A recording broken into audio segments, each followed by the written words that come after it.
Jimmy Lee Jackson?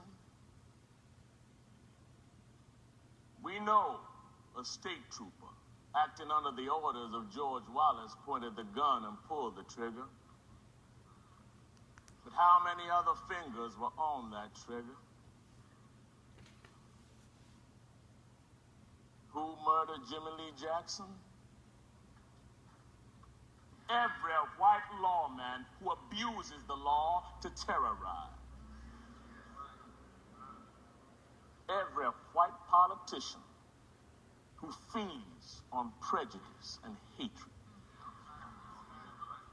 Every white preacher who preaches the Bible and stays silent before his white congregation. Who murdered Jimmy Lee Jackson? Every Negro man and woman who stands by without joining this fight as their brothers and sisters are humiliated, brutalized, and ripped from this earth.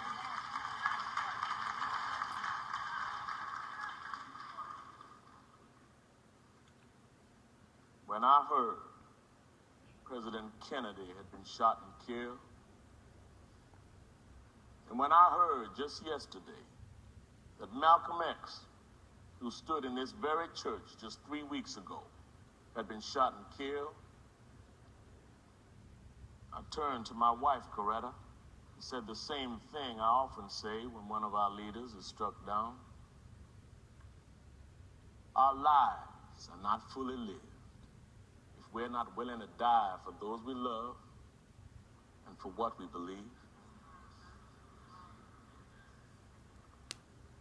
But today, Jimmy, we're doing the living and you've done the dying, dear brother. We will not let your sacrifice pass in vain, dear brother. We will not let it go. We will finish what you were after. We will get what you were denying. We will, folks.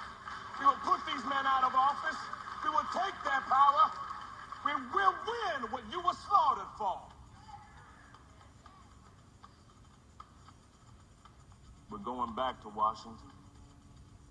We're going to demand to see the president, and I'm going to tell him that Jimmy was murdered by an administration that spends millions of dollars every day to sacrifice life in the name of liberty in Vietnam, yet lacks the moral will and the moral courage to defend the lives of its own people here in America. We will not let it go. And if he does not act, we will act. We will act. We will do it for all of our lost ones. All of those, like Jimmy Lee Jackson, who have gone too soon, taken by hate.